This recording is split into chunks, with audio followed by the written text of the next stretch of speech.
I see Northeast Texas on the line. And I, at this point in time, would like to welcome Henry Baxley to the show. Good evening, Henry. Good evening, Chip. Tell me, Henry, you have hinted recently in your research at a new theory that you developed, and this regards, I believe, early childhood behavioral development. Could you tell us a little bit about what you have come up with? I'd like for our listeners to know. Yeah, can you bear with me just about 10 seconds? Absolutely. Henry, take your time. See if I can. We're welcoming Henry Baxley as our guest. He is the founder of the Birth Order Constellation group on Facebook, and I want to welcome everybody to, of course, visit and join that group. And in there you will find a number of different discussions, including links to previous episodes in which Henry Baxley has appeared. This is an area that Henry has been researching for a number of years now and will continue to research over the next coming years as well. And tonight he will be starting a discussion, a new area that he is delving into now. It's actually a new theory, I should say, Henry, if I'm not mistaken. Yeah, it is. As far as I know, it is. The theory is that child abuse and neglect, which heretofore will be known as neglect, yes, is a result of the loss of traditional gender roles. Henry, what do you think are some of the factors that have caused the erosion of traditional gender roles within our society? Well, the disappearance of the family farm, Industrial Revolution. See, in 1850, there were the family farms was. Let's see what I do with that. In 1850, the family farms. You know, that's about the time when westward expansion was happening. Yes, the Great Frontier. Yeah, and there were 2 million family farms then. And by 1920, there were over 6 million family farms. But in 1920, that number started decreasing at almost as fast a rate as it increased before 1920. And it's instructive to note that that's about the time that women wanted to vote. I'd also like to interject briefly a couple of economic observations as well. The Great Depression, yes, the Great Depression was the contributing factor, and of course the entrance of the big, huge corporations into agriculture, and this is years down the road, of course, the swallowing up and the disappearance of the small farm because of the big, huge corporations. But go ahead with what you were saying. Go ahead, Henry. Yeah, well, the corporations, the big farmers took it over around, I forget now. I think starting around 1940, 1950. But what I was going to say was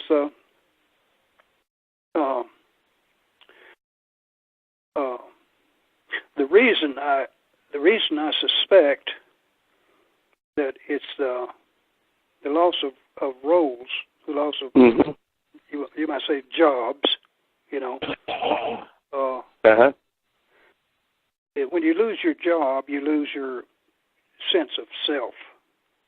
Indeed. Your identity. And this is stressful. Absolutely. It's reflected in song and story. Death of a salesman, for instance. The guy lost his job and then killed himself. An old study by the Center for Disease Control and Prevention notes that the suicide rate from 1928 to 2007, the suicide rate rose and fell in tandem with the business cycle. Well, and I would say there's a direct correlation between the unemployment rate and the rate of suicide as well, obviously. Exactly. And during the Great Depression, the suicide peaked in 1933, and it didn't catch up again until quite recently. But recently, it has reached historic highs. But let's see, I digress. What happens is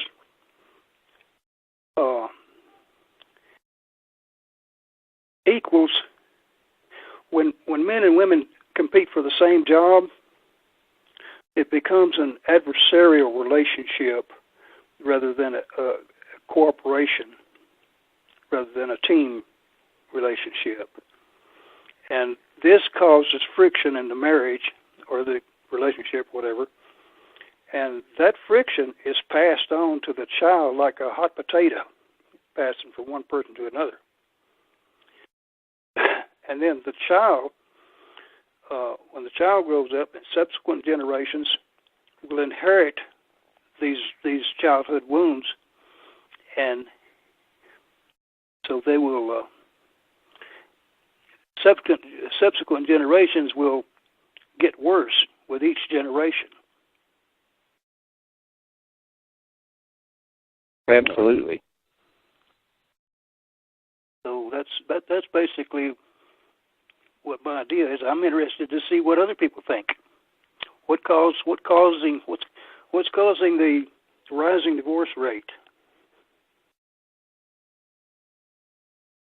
You know, we've talked about in previous shows the correlation between sociopaths and serial killers and criminal behavior and being born further on down in the family. You know, not being, for example, I think Henry Lee Lucas was the 11th, if I'm not mistaken, child in a big family, and the children getting... He's the 13th child. Exactly. There was a case here in Texas, and the young man was executed. He wasn't young by the time they got around to executing him, which took 20 years, but he was executed in 2012 for the murder of a young woman named Michelle Wendy Haupt in an apartment in Carrollton. And the young man's name at the time of the crime, he was 19 or 20 years old. Bobby Lee Hines was the name of this offender. And they did research, of course, the criminal investigators into his childhood, and there was severe deprivation. You know, there was verbal and physical abuse. There was sometimes no groceries in the house, nothing in the cupboard whenever people had come out to check on that, you know, various agencies that look into that sort of thing. And so there was a criminal history of early childhood, juvenile criminal behavior, you know, prior to this murder, which he committed in 1991. And basically that fits right in. He would be an anecdotal example of what we're talking about, the correlation between the bad childhood and the later criminal behavior. Yeah, the correlation is high positive. Absolutely. They're almost always serial killers and criminals of any kind. Almost always come from an abusive, dysfunctional home. And that is on the rise, isn't it? There's a larger percentage of dysfunctional families and dysfunctional homes now than there's ever been, if I'm not mistaken. Absolutely. Well, that's my whole thesis is that the loss of gender roles leads to the inability of people to connect. We all seek connection. We all seek intimacy. You know, and when we can't find it,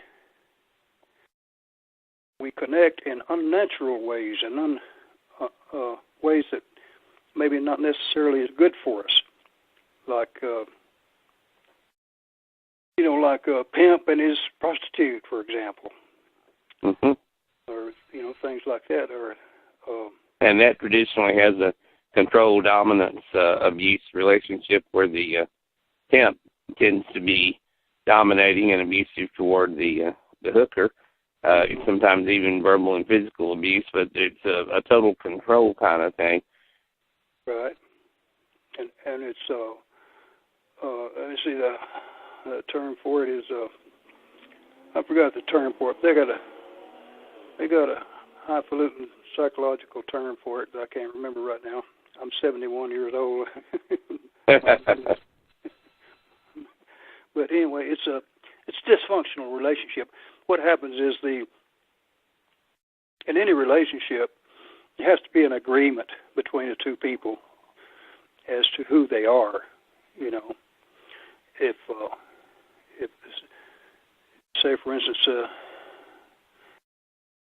there's me and you are in a relationship, and I think I'm great, and I think you're shit.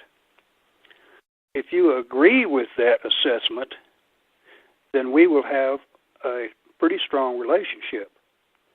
But it will be degenerative because the more I tell you you're shit, the more you will agree with it, which will make me feel even greater. And the greater I feel, the more I will try to put you down. So the relationship grows apart, one up and one down. See what I mean? Until it finally culminates in a murder-suicide or something. What do you think is one of the possible solutions or answers to the problem that you're describing in terms of the traditional gender roles? What do I think the answer is? Yeah, how could, at this late stage in society, with things as far gone as they are, is there any fixing this at all, or is it just something that's there to stay and we can analyze it and look at it, but there's no fixing it, or do you think it can be repaired? I don't think so, because the economy rules. The economy rules. Yeah. Unless we can, human beings can start controlling the economy, which they have been doing to a certain extent, but not in a good way. In a bad now, way. and the ones who are controlling it, if I might add, are the corporations, the upper 1%ers, and you'll notice the same group of people, and I would say it numbers a few thousand, dominate the boards of all of the big corporations, own the major amount of stock in all the big corporations. So there really is an upper 1%, and they really do call the shots. Whether we're talking politics or whatever we're talking, you know, there definitely is the ruling, controlling elite. Oh, sure, exactly. And it's in their interest that men and women are all sitting in front of a machine, you know, for 10, 12 hours a day, and they're not planting seed or chopping down trees or whatever. Well, the whole assembly line, industrialization in general, from its inception, dehumanizes the worker. And that's where Karl Marx and Marxism, of course, began. That's where your whole union movements began.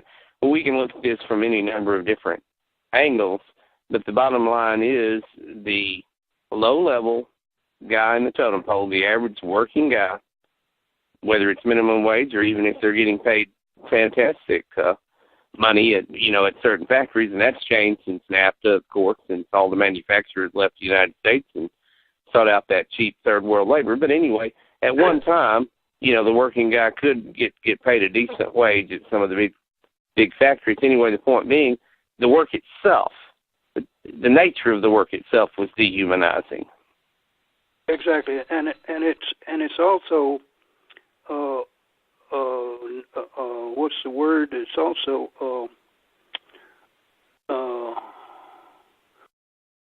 it's not just dehumanizing, but it's desexualizing. It's making the two genders. It's robbing the two genders of a special role. They both must play the same role, which is that of a slave in front of a machine. me clarify. Before the Industrial Revolution, and even a little while into it, quite a while into it, there were small family farms, which meant that men and women had specialized roles. Mm-hmm. The women didn't associate with the men. Except in bed and in the home. The women had their social sphere, their quilting bees and their canning parties and whatever, and the men had their hunting parties or whatever they did. You know what I mean? But they were separate. They had separate roles, and they took pride in these jobs. Their job was very important to them. It was part of who they were. And since opposites attract sexually, there was a lot. They had a lot of kids. They stayed married, and but when the family farms started disappearing and people started working on assembly lines and stuff like that, urbanization, the suicide rate always rises in the urban setting. Not a whole lot, but enough to be significant. And let's see. Well, like you say, the machines have dehumanized us, and will continue to dehumanize us. As a matter of fact, children catch the brunt of it, because they're helpless.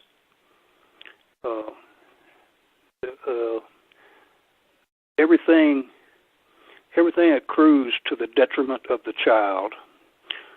There's, in fact, a war on children going on right now.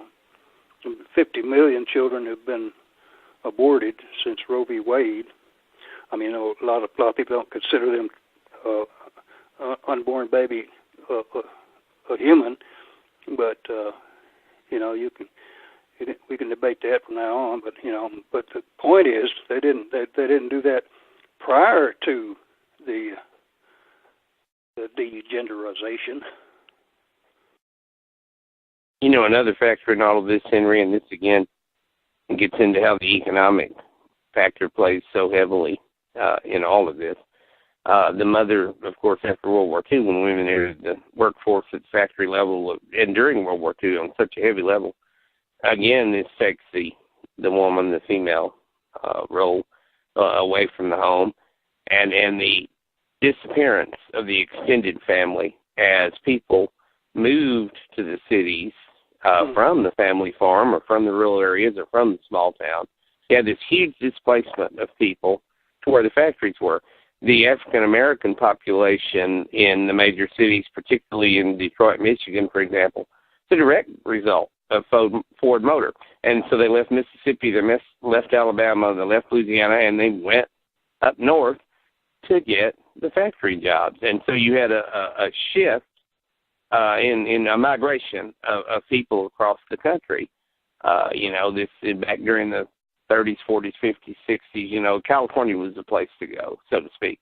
And then you had people from all over the country going out there because for economic reasons and the ideas. And again, the economic factor playing a role in not only the disappearance of the extended family, but in the relocation, the fragmenting, the nuclear family itself being fragmented. Exactly. Yeah. And the support system that the family provides is gone at that point.